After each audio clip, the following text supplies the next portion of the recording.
When we think of privacy, we picture a closed door, a room of our own. We think about passwords and private messages. It's a modern idea tied to our modern world. So when we look back at the Middle Ages, it's easy to assume they had no privacy at all. And in many ways, that's true. Life was loud, crowded, and public. Imagine a peasant family in the year 1200. They live in a small hut, it's one room. The walls are made of wattle and daub, a mix of sticks and mud. The floor is packed earth, maybe with some straw on top. There is a fire in the center of the room for cooking and warmth. Smoke fills the air, stinging the eyes, before finding a hole in the thatched roof. In this one room, the whole family lives. Parents, children, maybe grandparents. They eat here, they work here, they sleep here, and they don't just sleep in the same room. They often sleep in the same bed.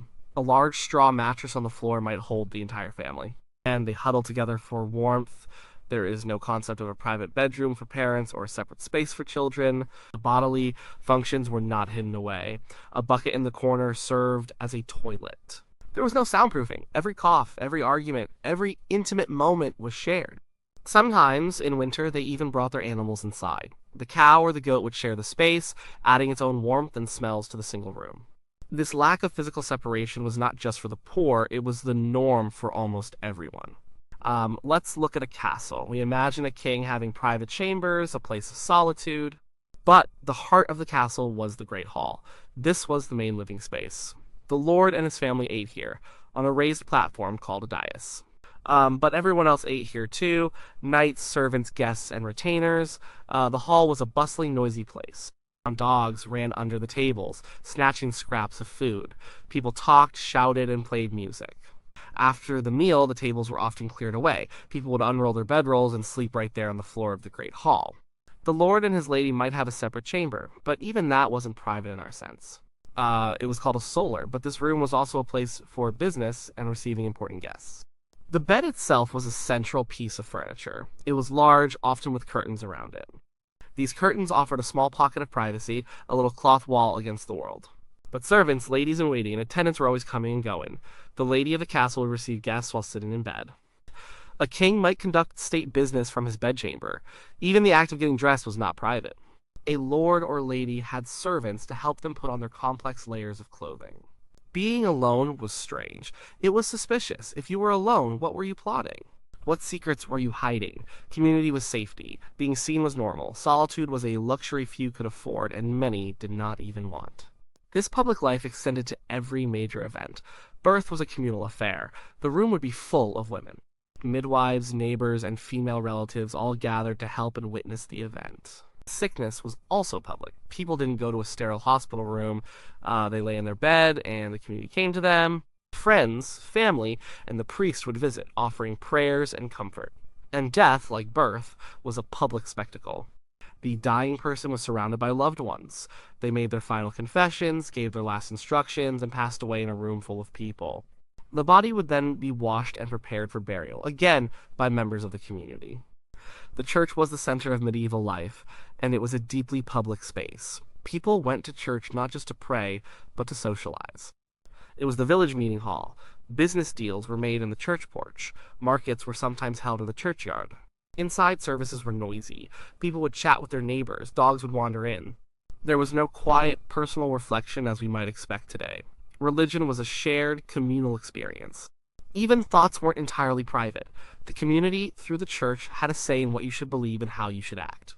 The sins were confessed, not just to God, but to a priest, and the whole village knew who was going to confession. They knew who was a good Christian and who was straying. Your moral life was, in many ways, public property. So, in this world, where was the privacy? The physical world offered very little. Homes were open. Castles were crowded. Life events were public rituals. To be medieval was to live your life in front of others. You were part of a dense web of people. Your family, your neighbors, your lord, your priest. Everyone knew your business. This was the baseline. A world without walls, where life was lived out loud. But this is not the whole story. Even in this intensely public world, people found ways to create moments of separation. They were starting to search for a space of their own. Living in a crowd doesn't mean you stop wanting to be alone. Medieval people were human. They felt joy, anger, and sorrow. They needed moments of quiet, just like we do. And while their world was not built for privacy, they found clever ways to carve out small spaces for themselves. The search for privacy wasn't about building a fortress of solitude. It was about creating small, temporary shields against the constant presence of others. It started with simple things, like a piece of cloth. Think of the bed in the Lord's chamber. It was often a four-poster bed with heavy curtains. When those curtains were drawn, they created a small, private room within the larger room. Inside that little cloth box, a couple could have a conversation without being seen. They could have intimacy. It wasn't soundproof, but it was a visual barrier. It was a clear signal to the servants and attendants in the room, do not disturb. This bedchamber was one of the earliest forms of a private room. The concept of the bedroom as a personal sanctuary begins here, with these curtains. This idea of dividing a large space into smaller ones grew over time. In castles and large manor houses, people started using screens. A wooden screen could be placed in a corner of the Great Hall to create a small, semi-private area for conversation. Tapestries were not just for decoration. Hanging a heavy tapestry on a wall also helped to dampen sound and create a sense of enclosure. People were learning to manipulate their environment to gain a little bit of separation. Architecture itself began to change. In the early Middle Ages, the Great Hall was everything. It was the dining room, the living room, and the dormitory, but by the later Middle Ages, things started to shift, at least for the wealthy. The fireplace was a key invention. Early fires were in the center of the room, with smoke going up through a hole in the roof. This required a large, open space. But when architects figured out how to build a chimney and a fireplace against a wall, it changed everything. Now, you could heat smaller rooms efficiently. This led to the creation of more specialized rooms. The Lord's private chamber became more common. It was usually built above the Great Hall. It was a place to retreat from the noise and chaos below. The family could eat a private meal there. The lady of the house could do her needlework. The Lord could look at his accounts. It was a multi-purpose room, but its main purpose was to be separate from the public life of the hall. Other rooms began to appear too. The wardrobe was not just a closet, it was a secure room where valuable clothes, jewels, and documents were kept. It was a private, lockable space. The study, or studiolo, became a feature in the homes of scholars, merchants, and nobles. This was a room specifically for reading, writing, and thinking. It was a man's private space, a place where he could be alone with his thoughts and his books. The existence of a room dedicated to solitary mental activity shows a growing desire for intellectual privacy. Even in a single-room peasant hut, people found ways to create zones. The area around the fire was for cooking. A corner might be for sleeping. A chest against the wall held the family's few valuable possessions. It was a private container, a place to keep things away from others. While the family shared the space, they understood these invisible boundaries. You didn't just rummage through someone else's chest. Outside the house, the garden could also be a private retreat. Many monasteries and castles had enclosed gardens. These were walled spaces, shut off from the outside world. They were places of peace and contemplation. The hortus conclusus, or enclosed garden, was a powerful symbol in medieval art and literature. It represented a safe, pure space, an escape from the messiness of the world. For a noble lady, a walk in her private garden might be one of the few times she could be truly alone, or at least away from the constant supervision of her household. These physical changes show a clear trend. Over the centuries, people with the means to do so were actively building more privacy into their lives. They moved from one big, shared space to a collection of smaller, more specialized rooms. They used furniture and textiles to divide spaces. They created separate areas for sleeping, for working, and for thinking. This wasn't a revolution, it was a slow, gradual evolution. For most people, especially the poor, life remained very public. The one-room hut was the reality for centuries. But the idea that a person might want or need a separate space was taking root. The desire for physical privacy was real. It was expressed in the way they built their homes and arranged their furniture. They were looking for a room of their own, even if that room was just a space created by pulling a curtain. The physical world was slowly making room for the private person. Privacy is more than just a locked door. It's also about what happens inside your head. It's the freedom to have your own thoughts, secrets, and beliefs. This inner world was just as important to medieval people as physical space, maybe even more so. While their bodies were almost always in the company of others, their minds and souls were arenas where a new kind of privacy was beginning to form. The church surprisingly played a huge role in this. Think about confession. In the early Middle Ages, confessing your sins was often a public act. A person might have to perform a public penance, standing before the whole congregation to atone for their wrongdoing. There was no privacy in sin. But by the 13th century, this changed dramatically. The Fourth Lateran Council in 1215 made it a rule that every Christian had to confess their sins to a priest at least once a year. This confession was to be private and secret. This was a massive shift. The practice of auricular confession, whispering your sins into a priest's ear, created a unique space. It was a one-on-one conversation about your most secret thoughts and actions. The priest was bound by the seal of the confessional, a sacred oath that he could never reveal what he had heard. This meant that for the first time, people had a formal protected space to articulate their inner lives. They had to examine their own conscience, reflect on their motivations, and put their secret failings into words. This process encouraged a kind of self-awareness and introspection that was new. The confessional was a booth of privacy for the soul. Another major development was the change in how people read. For most of history, reading was a social activity. Books were rare and precious. One person who was literate would read a text aloud to a group. Reading was a performance. But in the later Middle Ages, especially in monasteries and universities, silent reading became more common. This was a revolutionary act. When you read silently, the words go directly from the page into your mind. There is no one else involved. It's a private conversation between you and the author. This allowed for a deeper, more personal engagement with ideas. You could stop, think, and reflect on a passage without interrupting a group. Silent reading helped to foster a sense of an inner intellectual life. It created a space in the mind that was separate from the noisy world outside. The library, with its carols or small reading desks, became a place not of social gathering, but of collective, silent, private work. Personal devotion also grew in importance. While church services were public, people began to develop a more individual relationship with God. Books of hours became popular among the wealthy laity. These were beautifully illustrated prayer books, customized for the person who owned them. They contained prayers to be said at specific times of the day. This encouraged a routine of private prayer away from the congregation. A person could retreat to a small private chapel or even just a corner of a room and have a personal moment with God. This idea of a direct, one-to-one relationship with the divine was a powerful form of spiritual privacy. Your soul was your own, and your connection to God was a private matter. Letter writing was another way people managed their private lives. While a scribe might write the letter for you, the thoughts were your own. Letters carried personal news, business arrangements, and secret messages. The security of these letters was a real concern. People used seals of wax to ensure that a letter had not been opened and read by the wrong person. The broken seal was a violation of trust, a breach of privacy. The act of sealing a letter was a recognition that some information was not for public consumption. It was meant for one person's eyes only. Of course, his inner privacy was not absolute. The church still had a powerful influence on what people were supposed to think. The community still watched for signs of heresy or moral failing, but the seeds of an independent inner life were planted. People were being encouraged to look inward, to examine their own conscience, to read silently, and to pray alone. This was a different kind of privacy from the physical separation we value today. It was a privacy of the mind and spirit. It was the understanding that you had thoughts, feelings, and a relationship with God that belonged to you and you alone. Even if you shared a bed with 5 other people, your soul could be a private garden. In a world where physical space was scarce, the mind became the ultimate private room. This internal world was just as real and just as valued as any walled chamber. It was a space that no one else could enter without your permission. Privacy isn't just about being alone or having secret thoughts.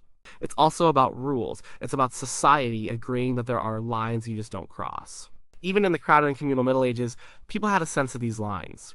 There were unwritten social rules and even formal laws that protected a basic level of personal space and reputation.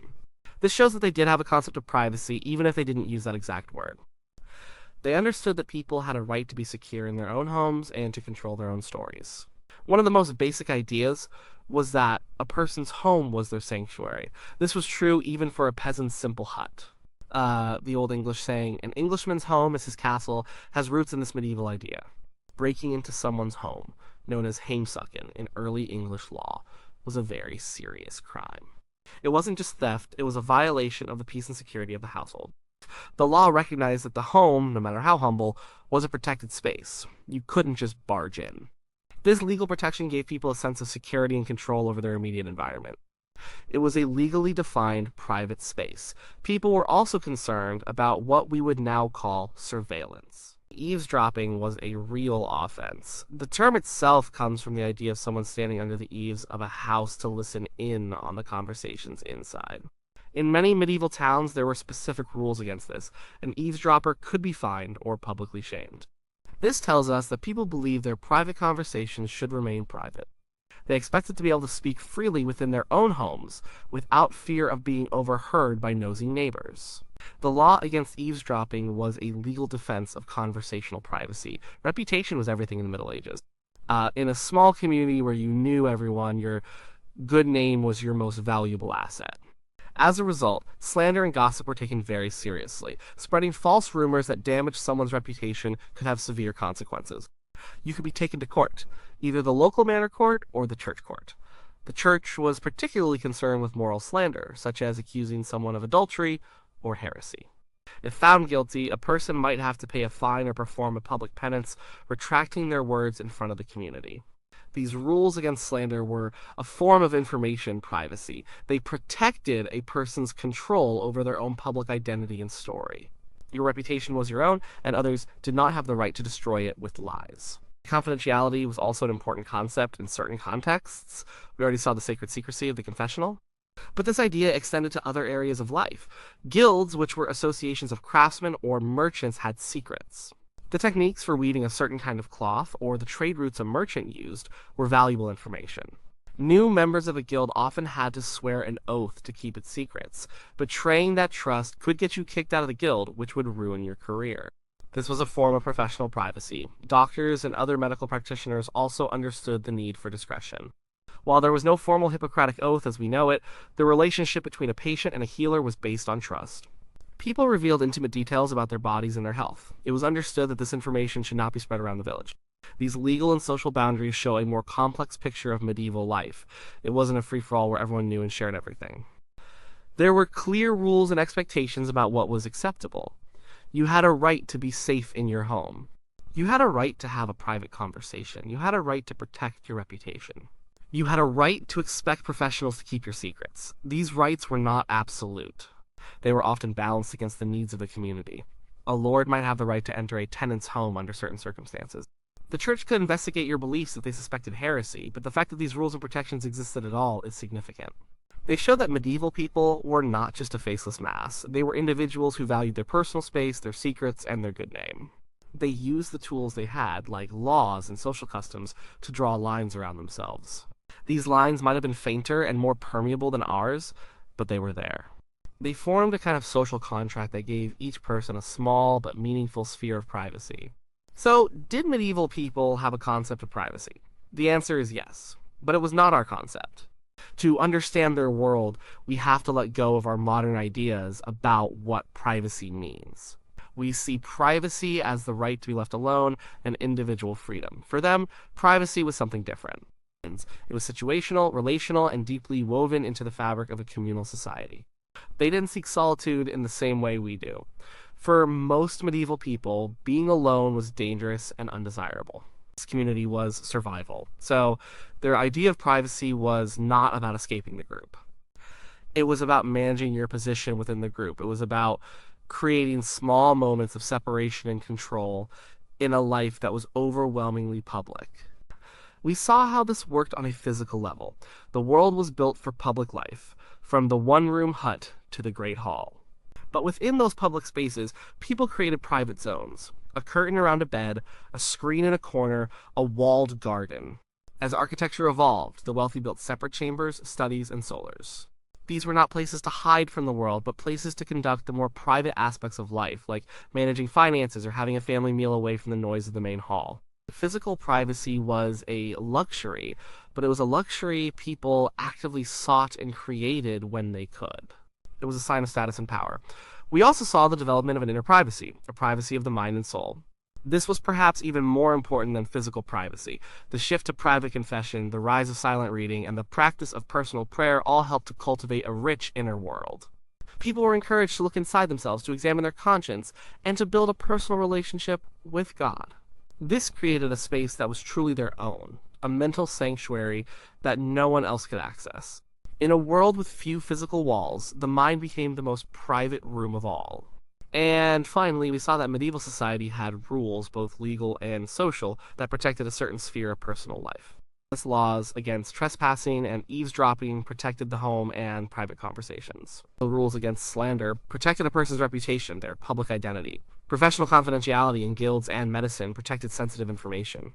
These boundaries were not perfect, but their existence shows a shared understanding that there were limits. There were aspects of a person's life that were not open to everyone. You couldn't just take someone's property, listen to their secrets, or destroy their name without consequence. Putting it all together, we see a picture that is far more nuanced than a simple no privacy. Medieval privacy was not about individualism. It was about relationships. It was about who had the right to know what and when. A lord had more privacy than a peasant. A man often had more privacy than a woman. A priest had access to the secrets of the community, but was bound to keep them. Privacy was a complex negotiation of social space, status, and trust. When we ask if they had privacy, we are asking if they were fully human, if they had a sense of self separate from the crowd. And the answer is a clear yes. They searched for physical quiet, they cultivated an inner world of thought and faith, and they built a society with rules that acknowledged a person's right to a small patch of their own life. Their world was different, their needs were different, and so their concept of privacy was different. It wasn't a wall to keep people out. It was more like a curtain, a temporary and flexible boundary that allowed them to be part of a community while still holding on to a small, essential part of themselves.